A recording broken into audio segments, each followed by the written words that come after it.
see it carry over on the practice field this week? Yeah, no, I think anytime that you're able to win a game that you're down by 17 on the road against an SEC opponent, it definitely, does a lot to the group in terms of, the work that they've done.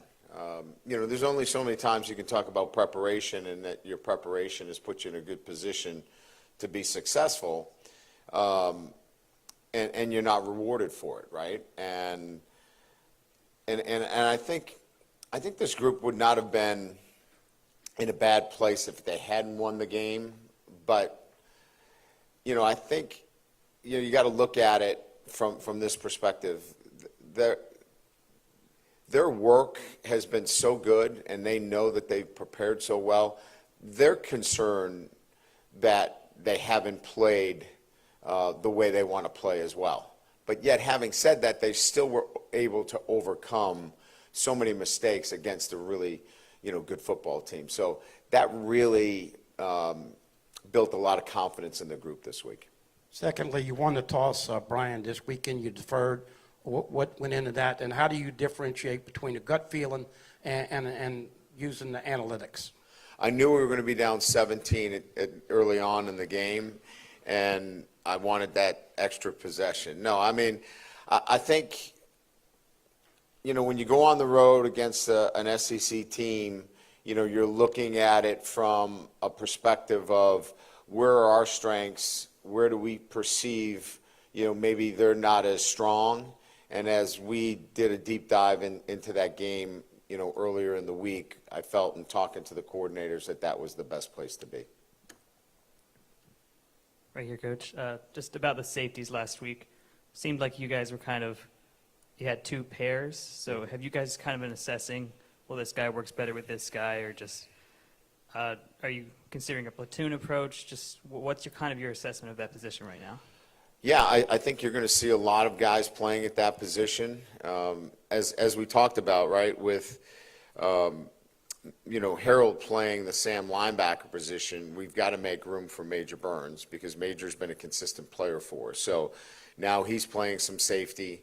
And clearly, we've talked about this, that we want to get, Deshaun Spears on the field as well. So you have that. Kind of mix where you've got a veteran with a freshman, which makes sense to us. And then you've got, Gilbert, who's a veteran player, and Allen, who's a first-time starter. So, those are the four guys that have been in the mix. Kylan has also gotten an opportunity. So I think you'll start to continue to see as many as five safeties, playing for us. And, I think that rotation works for us right now, and we'll see how that continues to go. Speaking of the defense, we've seen them struggle and also improve against UCLA, against South Carolina, against Nichols. What have y'all kind of zeroed in this week for the upcoming UCLA matchup? Yeah, the elimination of big plays, right? I mean, if you take away the two big plays, that's a pretty good defensive effort. So eliminating the big plays is probably the most important thing. I would say layers to our defense, and it's sometimes difficult when you're playing a running quarterback to have layers because you need to be playing cover zero. So if you're not cupping the ball and doing a really good job, structurally, you can give up big plays. But it's eliminating the big plays. That's really number one. I think we've done a really good job in so many other areas that it gets glossed over by the explosive plays, and rightly so. And, we've been really good in getting turnovers, creating havoc on third down. We just have to eliminate the big plays.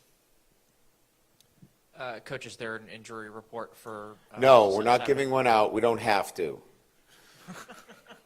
That was sarcastic. I mean, it's not going to be seen that way. Obviously, it's going to go out as, Coach Kelly, refused to give out the injury report, but it'll be our laugh right here. Let's see. Chris Hilton is probable. Jalen Lee is out. with a shoulder, and West Weeks is questionable. He'll be a game day decision. Those are really the three guys. But I'm not giving out an injury report because I don't have to. When it comes to sort of instilling discipline in your team, but also finding the right balance between that and letting the guys be themselves out in the field, like how do you sort of find that balance as you're coaching your football team? Well, there's a difference between being a disciplined player relative to personal discipline and doing your job and doing it the right way, and then being emotionally undisciplined and having foolish mistakes and selfish mistakes. And selfish mistakes are when you do things that can cause harm to the team, and generally they're when you lose emotional control, whether it's celebrations, or you take a swing at a guy, or you do things that are emotionally out of control and lack discipline. And then there's also not being disciplined relative to doing your job. Those are two areas of discipline. Our football team has had discipline. What we haven't had is consistency. We do a really good job for a number of plays, and then we don't have it for a play or two. It's getting that consistency, play in and play out, where we have that, do your job, not somebody else's, every single play. And so it's not as much discipline as about your accountability. And you need to be accountable to doing your job every day. So I'm less concerned about this idea of discipline, as you brought up, and much more about being accountable to your teammates, so they know and trust that you're going to do your job every play. Hi. How do you think Braden has stepped into his role as a senior on the young D-line? Braden Swinson. Yes, sir.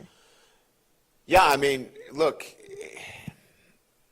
the splash plays are sacks, right? And, certainly he was the SEC Player of the Week, and deservingly so. He had the 3 sacks. I think the growth of Swinson has been in terms of what he's doing off the field and what he's doing in terms of the other assignments. Look, pass rushing is, third down, but he's got to stop the run. He's got to drop into coverage. He's got to do so many other things. I think what's really showing in his play is really the overall commitment to all phases of the game. And then off the field, he's a SWAT leader for us. His SWAT team is outstanding. He's holding players accountable. That's really where he's leaving a big mark into the program in those areas. And I know the splash plays get all of the publicity, and good for him, but he's doing a job that's being recognized in the program as well. Coach, up front, do you expect to get Trey Holly back at any point this season? Obviously, we've followed Trey's situation legally, and there's not much that we can do. We hope for a resolution in the case, but this is out of our hands right now. This is a matter that needs to be handled through the courts, and once it's cleared through the courts, then we'll be able to make a decision on his status. Again, I think we've been pretty clear that he can't play football here until the legal matters have been settled. And I also wanted to ask about the run game. Did South Carolina give you some lighter boxes to sort of help out the run game? Was that a factor sort of in how you were able to get things going on the ground last week? Not necessarily. I mean, I think, it's kind of a little bit what I talked about. We were able to make some people miss. We were able to break some tackles. And Caden did a really good job there. Josh did a really good job. That's kind of the nature of, being consistent with your running game, you're going to have to get some of that. Yeah, we had some good box looks that allowed us to run the ball as well. But there are going to be some times where, you can't block them all, and you've got to make a guy miss, and you got to run through some tackles. So I think it was, in answering your question, I think it was a little bit of both. But it wasn't, hey, we just got the numbers every single time. Our backs did a much better job of running through contact and really making some defenders miss. You mentioned Chris Hilton probable. As the season has gone on, what does he add to the passing game as the passing game has evolved the past couple of weeks? Well, he's been in the program now 3 years, so experience certainly, knows the offense very well. It's easy to talk about speed, and he certainly has it.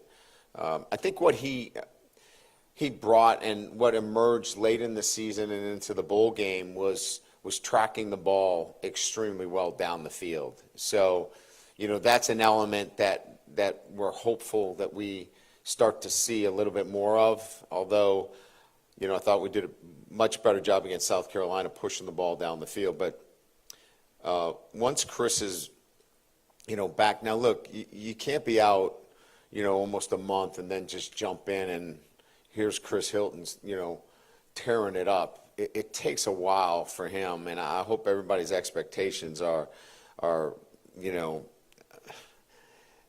at a point where he can't come in and just, pick up where he left off. It's going to take a few weeks for him to get back into action, but he's going to help us, and he's going to be a main player in what we do before the season's over. Yeah, you guys have a history of kind of getting down early and coming back and winning games. I'm sure it's not a position you like to be in. Just how do you, I guess, with this team, coach, starting a little bit faster, and is that something you want to see from this team, I guess, this week? Yeah, I mean, it's on our ball. It's on our walls. I mean, start fast.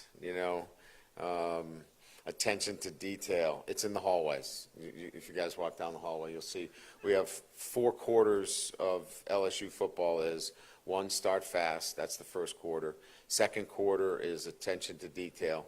Third quarter is effort and enthusiasm, and fourth quarter is finish strong. So we talk about it every day about starting fast. So it's one of those things where then you have to look at, all right, what's our practice preparation look like? Do we start fast in practice and preparation?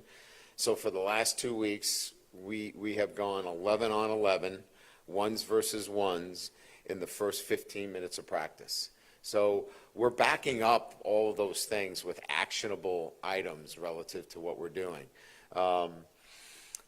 We got to the stadium, 30 minutes earlier than we normally did. We're going to keep finding ways to put our guys in that position. But at the end of the day, we got to play at a higher level, and we got to coach our guys at a higher level. And that's going to get us off to a better start. All right. Thank you.